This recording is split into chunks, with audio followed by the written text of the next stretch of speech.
Évangile de Jean, chapitre 1, le verset 29. Le lendemain, il vit Jésus venant à lui, et il dit, « Voici l'agneau de Dieu qui ôte le péché du monde. Voici l'agneau de Dieu qui ôte le péché du monde. » Tout d'abord, le témoignage de Jean le Baptiste. Il dit ce qu'il n'est pas, ni le Christ, ni Élie, ni le prophète. C'est une confession, c'est une vérité. Je ne suis ni le Christ, ni Élie, ni le prophète. Maintenant, il dit ce qu'il est. Je suis la voix de celui qui crie dans le désert. Aplanissez le chemin du Seigneur, comme a dit Ésaïe le prophète. Le verset 23 de ce chapitre 1er de l'évangile de Jean. Il n'est ni le Christ, ni Élie, ni le prophète, mais il est la voix. Je suis la voix de celui qui crie dans le désert. Il n'est pas seulement sa voix à lui, mais il est la voix de celui qui crie dans le désert. Autre témoignage et confirmation, Jean le Baptiste va orienter les regards de ses contradicteurs sur la supériorité du Messie. Puisqu'il dit, verset 26 de Jean 1, Évangile de Jean, chapitre 1er, verset 26, Jean leur répondit, « Moi, je baptise d'eau, mais au milieu de vous, il y a quelqu'un que vous ne connaissez pas et qui vient après moi. » Quel témoignage, quelle affirmation. Quelqu'un, il est déjà au milieu de vous, vous ne le connaissez pas et qui vient après moi. Selon notre texte et d'après notre texte d'introduction, il nous est dit le lendemain, verset 29, il vit Jésus venant à lui. Et il dit, voici l'agneau de Dieu. Voici l'agneau de Dieu. Il dirige les regards de ses contradicteurs sur Jésus-Christ. Ce soir, vous avez besoin, jeune homme, jeune fille, monsieur, madame, de orienter votre regard sur Jésus-Christ, le divin agneau. Sur quoi vos regards sont-ils orientés? Peut-être sur vos déboires, sur vos vicissitudes, sur vos angoisses, sur vos peurs du lendemain. Mais pendant quelques instants, dans la maison de Dieu, puisqu'il est dit, là où 2 ou 3 sont assemblés, Jésus est au milieu d'eux. Alors orientez maintenant votre regard sur Jésus-Christ, le divin agneau. Jean-Baptiste dit, voici l'agneau de Dieu. Qui veut dire, ce n'est pas l'agneau des hommes, mais l'agneau de Dieu. Puisque Jésus-Christ, le divin agneau, il n'est pas l'agneau des hommes, mais il est l'agneau de Dieu. Voici l'agneau de Dieu. Jésus est l'agneau de Dieu. Et Jean-Baptiste fait comprendre cela par cette image, voici l'agneau de Dieu. Il parle, il montre le personnage. Ce n'est pas n'importe qui. Voici l'agneau de Dieu.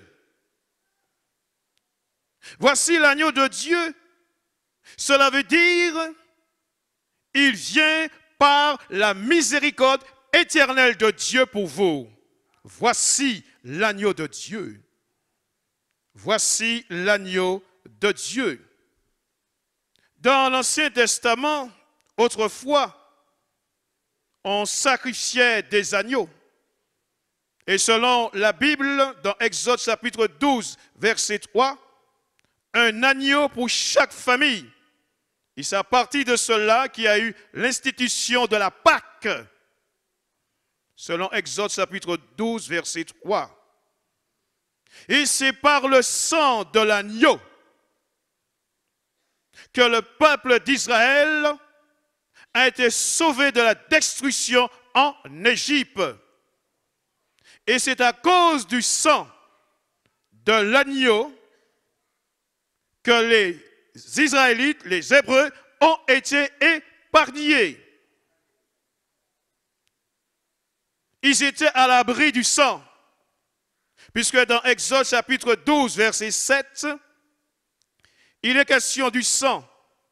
Exode 12, verset 7, sur les deux poteaux et sur le linteau, la porte des maisons où on le mangera. Ça veut dire que le sang de l'agneau ne devait pas tomber par terre.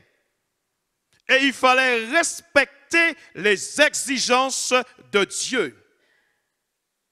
Et le peuple était à l'abri du sang. Et dès lors, chaque année, le peuple d'Israël célébrait la Pâque en immolant quoi? Un agneau. En souvenir de cette délivrance, toujours dans Exode chapitre 12, verset 14. Puisqu'il est dit dans Exode chapitre 12, verset 14, vous conserverez le souvenir de ce jour et vous le célébrerez par une fête en l'honneur de l'Éternel. Vous le célébrerez comme une loi perpétuelle pour vos descendants. Le peuple était à l'abri du sang de l'agneau et de la destruction qui devait s'abattre en Égypte, puisque Pharaon, roi d'Égypte, a voulu s'opposer au dessein et à l'œuvre de Dieu. Et quand Moïse est venu vers lui en disant « Libère mon peuple », Pharaon a pu dire « Qui est l'Éternel ?» Et par la suite, Pharaon apprendra à connaître qui est l'Éternel.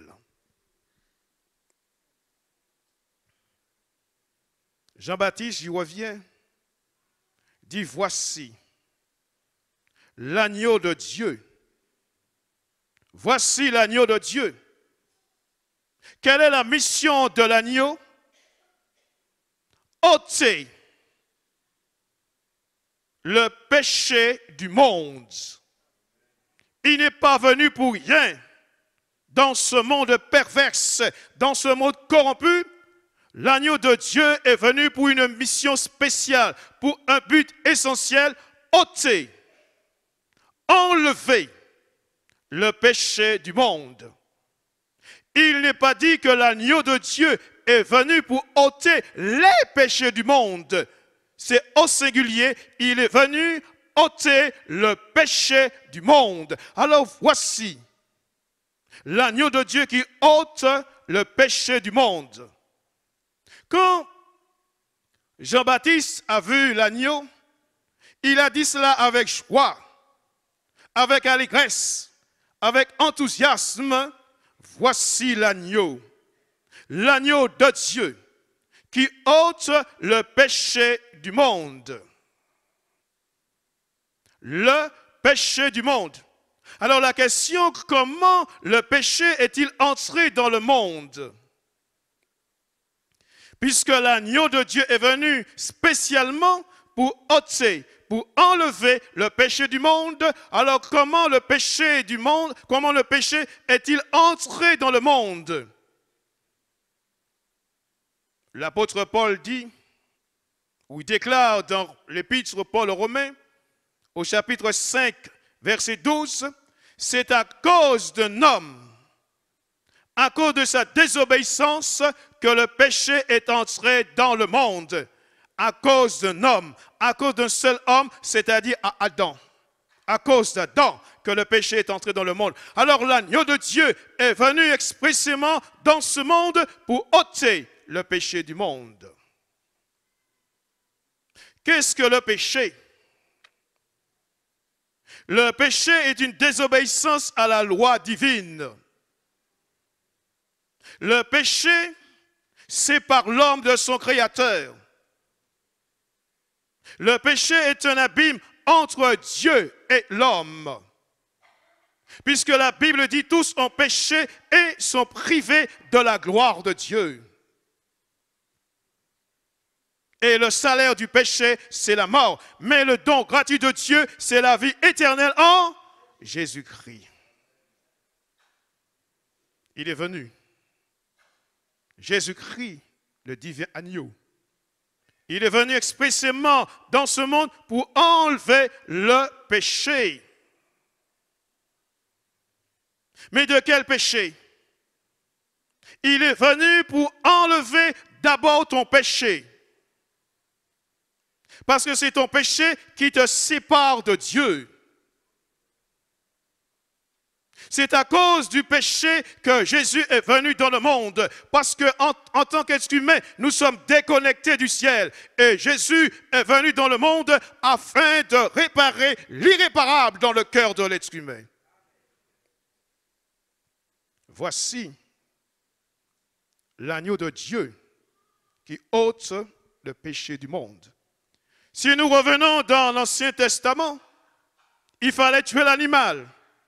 Il fallait que le sang soit répandu sur les linteaux et les poteaux des maisons. Et quand l'ange d'exécuteur passait, il voyait cela. Alors, la famille était protégée, la famille était gardée. La Bible dit que Jésus a versé son sang. Le sang de Jésus est un sang précieux. Et l'apôtre Pierre pouvait dire, nous n'avons pas été rachetés par de l'argent, par de l'or, par des pierres précieuses, mais nous avons été rachetés par le sang précieux de Jésus-Christ. Puisque les Hébreux étaient à l'abri à cause du sang de l'agneau, la question êtes-vous à l'abri? Quand Dieu nous regarde, il nous voit au travers du sang de Jésus. Il est question de la signification et de la profondeur du sang de Jésus. Le sang de Jésus n'a pas été versé sous les poteaux et les linteaux de nos maisons, mais le sang de Jésus a été versé pour la purification de nos péchés et de nos iniquités. Jésus-Christ, le divin agneau. Que dit l'Écriture concernant le sang? Il est dit sans effusion de sang, il n'y a pas de pardon. Le sang de Jésus, son Fils, nous purifie de tout péché. Et Dieu veut régler le problème du péché dans la vie de l'être humain. Le sang de Jésus a été versé sur la croix de Golgotha comme signe pour le monde entier. Et quand Dieu voit le sang de Jésus, il passe par-dessus, puisqu'il était question de la Pâque. Dans Exode chapitre 12, si vous prenez le temps de lire le chapitre 12 dans son entier. Puisqu'il nous est dit dans Exode chapitre 12, verset 13.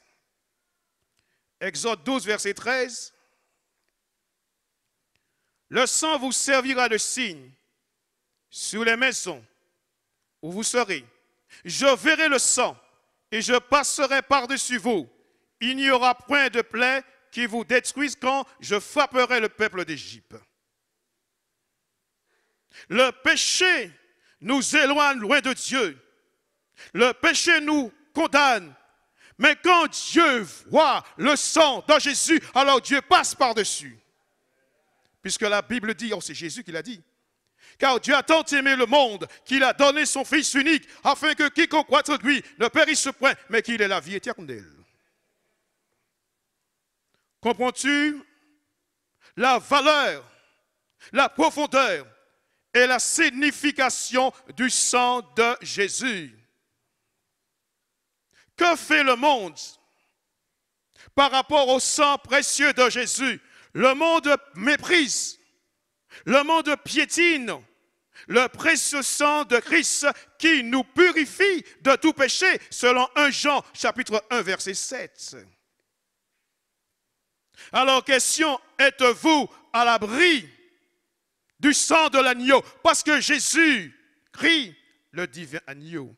Suis-je à l'abri du sang? Et ce soir, il est question de l'efficacité du sang de l'agneau, parce qu'il est divin. Parce que le sang de l'agneau, le sang de Jésus est là pour purifier, pour sanctifier, pour laver. Et la Bible dit que Jésus est entré dans le lieu très saint avec son propre sang.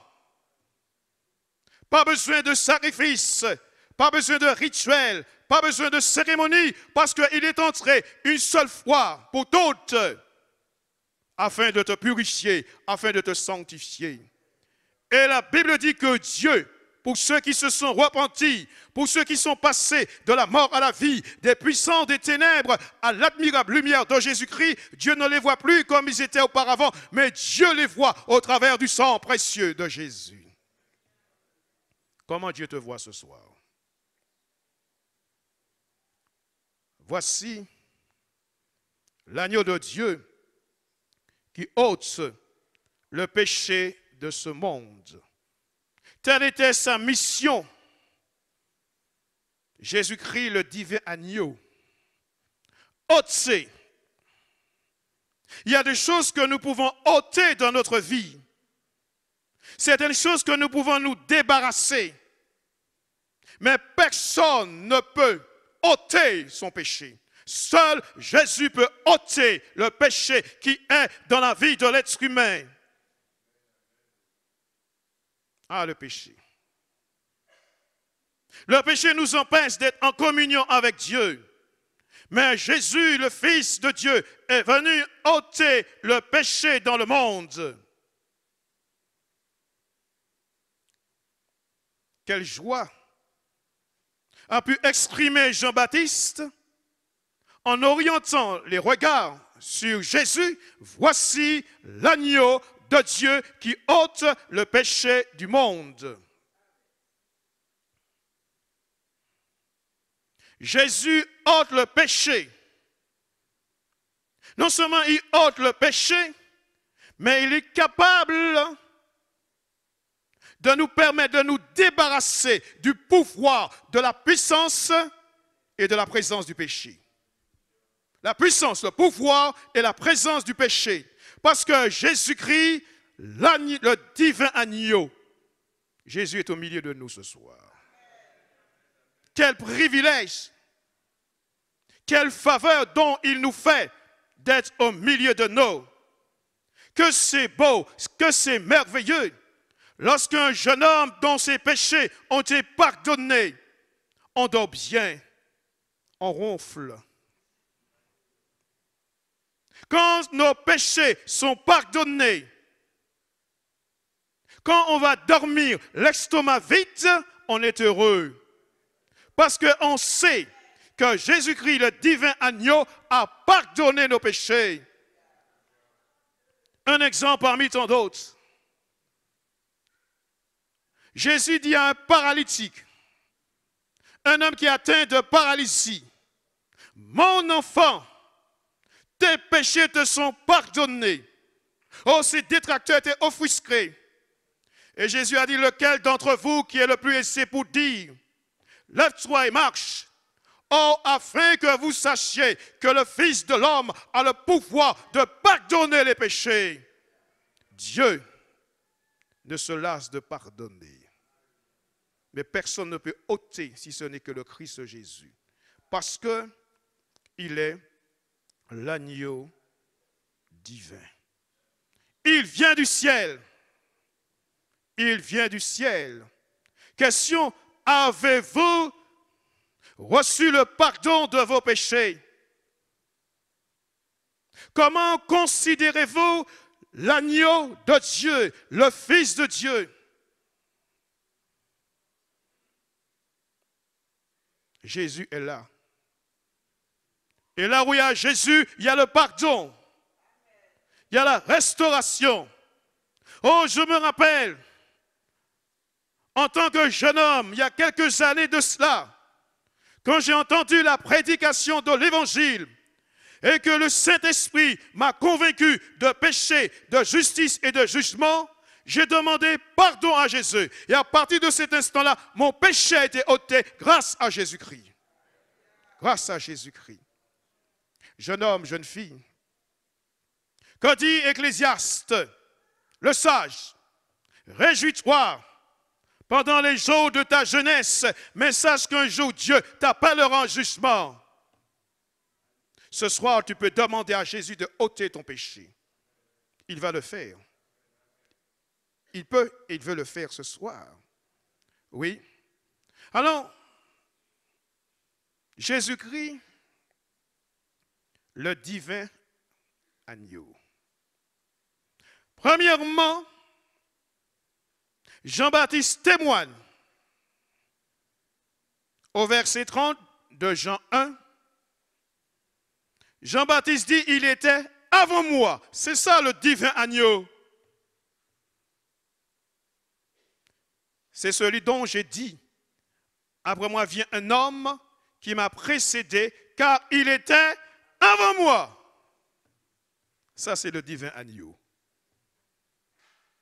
Puisque la Bible dit, avant la fondation du monde, l'agneau était déjà là. L'agneau de Dieu, il était avant moi, parce que Jésus Christ, le divin agneau. Il est descendu du ciel pour une mission spéciale, délivrée, et Jésus a dit, si le Fils vous affranchit, alors vous serez réellement libre. Il était avant moi. C'est beau de savoir que Christ était avant nous. Parce que nous sommes que des êtres humains. Malgré la technologie, la robotisation, malgré la science qui a fait des découvertes extraordinaires, Jésus était avant.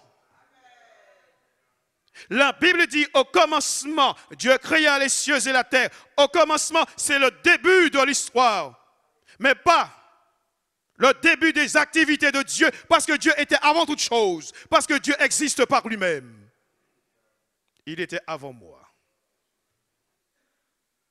Jésus-Christ, le divin agneau, Jean-Baptiste continue. Toujours dans Jean chapitre 1. Il dit, il a été manifesté à Israël. Il était avant moi, le divin agneau.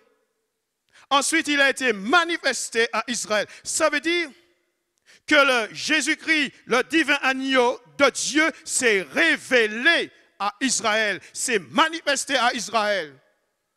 Et ce soir, le divin agneau veut se révéler à ton cœur. Veut se révéler à toi. Parce qu'il nous a dit, Jésus est venu auprès de Jean-Baptiste. Il veut se révéler à toi ce soir. Il veut se révéler à toi. Il veut se révéler à toi parce qu'il est amour. Il se peut que tu aies rejeté de la source familiale, mais Jésus est amour. Il se révèle comme celui qui t'aime, comme personne ne t'a jamais aimé, puisqu'il dit car Dieu a tant aimé le monde qu'il a donné son Fils unique, afin que quiconque croit en lui ne périsse point, mais qu'il ait la vie éternelle. Il s'est manifesté à Israël. Il s'est révélé à Israël. Il veut se révéler à toi ce soir comme l'agneau qui a compassion de toi. Il se peut que tu aies brisé déçu, frustré, harassé. Tu ne sais comment t'en sortir, tu es perplexe, tu es dans l'indécision, mais il a compassion de toi. Et quand le divin agneau nous regarde, il est ému de compassion, parce que la Bible nous dit qu'un jour, Jésus a vu la foule qui était là.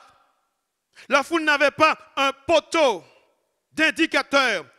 Jésus voit que la foule était sans berger. Et la Bible nous dit que Jésus est ému de compassion. Alors il veut se révéler à toi comme l'agneau, le divin agneau qui a compassion de toi. Il était avant moi. Il s'est révélé à Israël. Il veut se révéler à toi. Il se peut que tu aies un passé néfaste, un passé lugubre. Il se peut que tu es angoissé, tu es tourmenté. Tu as la gorge serrée comme pris dans un étau. Tu ne sais à qui aller, vers qui crier. Alors ce soir, l'agneau de Dieu, le divin agneau, a compassion de toi. Pas ni plus belle baille qui ça. Ah. David, un homme de la même nature que nous, c'était son expérience. Il a pu dire, goûtez et voyez combien Dieu est bon. Ah, bien, chers amis, lorsqu'on accepte, lorsqu'on reçoit, lorsqu'on croit en Jésus-Christ, le divin agneau, alors il sèche nos larmes. Il nous console. Il se peut, avant de venir à la réunion, vous avez versé d'abondantes larmes. Jésus-Christ, le divin agneau, est prêt à sécher vos larmes. Il s'est révélé à Israël comme le Messie promis. Et quand dimanche, c'était dimanche dernier, dimanche 25, il est question des rameaux. Il est question, Jésus est entré triomphalement dans la ville de Jérusalem, monté sur un ânon. Et la foule était là, dans la joie. Il célébrait en disant, béni soit celui qui vient au nom du Seigneur. Et la foule ajoute, le roi d'Israël. Le roi d'Israël. Et cette foule, le dimanche des rameaux, qui applaudissait, qui acclamait Jésus, 5 jours après, la foule dit, crucifie-le, crucifie-le. Nous ne voulons pas de lui, nous préférons Barabbas, un chef de sédition. Ils ont accepté l'injuste et rejeté le juste, bien que c'était déjà dans le plan de Dieu. Pour toi, Jésus-Christ, le divin agneau. Il peut se révéler à toi comme celui qui est prêt à te guérir. Parce qu'il vient du ciel, parce qu'il était avant Jean-Baptiste. Il est capable de te guérir parce qu'il est le divin agneau. La Bible nous dit, pendant son ministère terrestre, Jésus prêchait, Jésus enseignait et Jésus guérissait. Il bénissait, il délivrait tous ceux qui étaient sous l'empire du diable. La seule chose dont Dieu ne peut pas faire, c'est mentir. Parce qu'il nous est dit, il est impossible à ce que Dieu mente. Jésus a guéri parce qu'il est le divin agneau. La Bible dit, or la foi vient de ce qu'on entend, et de ce qu'on entend vient de la parole de Jésus. Et la Bible dit concernant Jésus-Christ, il est le même hier, aujourd'hui et, le et est important, et éternellement. Jésus est là. Et il commence à agir en ta faveur. Il commence à agir dans ton corps. Il commence à agir dans tes cellules. Il commence à agir dans tes nerfs. Il commence à agir dans tes os. Il commence à agir dans tes articulations. Il commence à agir en toi parce qu'il se peut que tu aies un problème de sensation, de vertige. Il commence à agir dans tes cervicales parce que Jésus, le divin agneau, est au milieu de nous ce soir.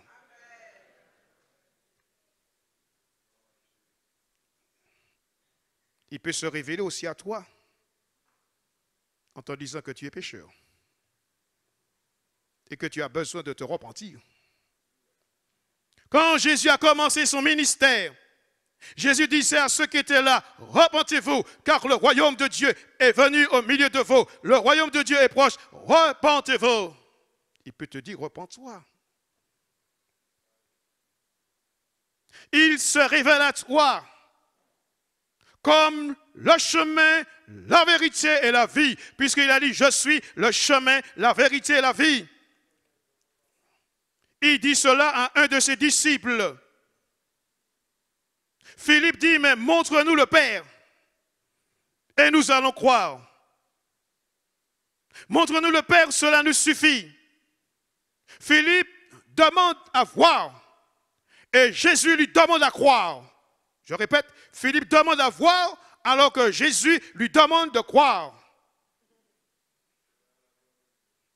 Il y a de ceux qui aiment voir. Si je ne vois pas, question, est-ce que vous voyez le vent? Non, on ne voit pas le vent, mais on sent l'effet du vent. Jésus, l'agneau de Dieu, est là ce soir. Le divin agneau, il était avant moi. Il s'est révélé, il s'est manifesté. Pourquoi il est divin? C'est parce que Jean-Baptiste dit, dans Jean chapitre 1, le verset 33, je ne le connaissais pas, mais celui qui m'a envoyé baptiser d'eau, celui-là m'a dit, celui sur qui tu verras l'Esprit descendre et s'arrêter, c'est lui qui baptise du Saint-Esprit, parce qu'il est le divin agneau, celui qui baptise de son esprit. Parce que il nous est dit que l'Esprit est descendu sur Jésus. Ah, il est le divin agneau. Il est le divin agneau. Pourquoi il baptise dans le Saint-Esprit? C'est parce que Jésus est né par la vertu du Saint-Esprit. Parce que Jésus a été conçu du Saint-Esprit. Parce que Jésus a été oint du Saint-Esprit. Alors on peut dire, et c'est vrai, Jésus-Christ, l'agneau divin. Jésus-Christ, l'agneau divin. Parce qu'il a été oint. Alors il baptise dans le Saint-Esprit. Alors Jean-Baptiste, lui le précurseur, lui la voix qui crie dans le désert. Mais en fait compte, c'est la voix de Dieu qui crie dans le désert. Oui. Je suis la voix de celui qui crie dans le désert.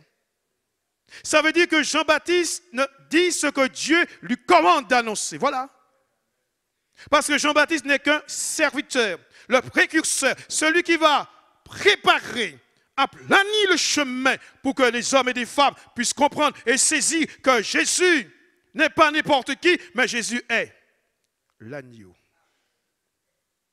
L'agneau. L'agneau de Dieu. Pourquoi Jésus-Christ, le divin agneau? C'est parce que Jean-Baptiste rend témoignage. Et Jean-Baptiste dit, au verset 34 de l'évangile de Jean, chapitre 1, ah, quel témoignage! Jean-Baptiste affirme, parce qu'il a vu, parce qu'il sait, et j'ai vu, et j'ai rendu témoignage qu'il est le Fils de Dieu, voilà, qu'il est le Fils de Dieu. Il n'est pas n'importe qui. Il est le Fils de Dieu. Ça veut dire il vient du ciel. Parce que Jésus a pu dire, personne n'a jamais vu Dieu, si ce n'est le Fils qui est dans le sein du Père. Qu'il est le Fils de Dieu. Par sa divinité,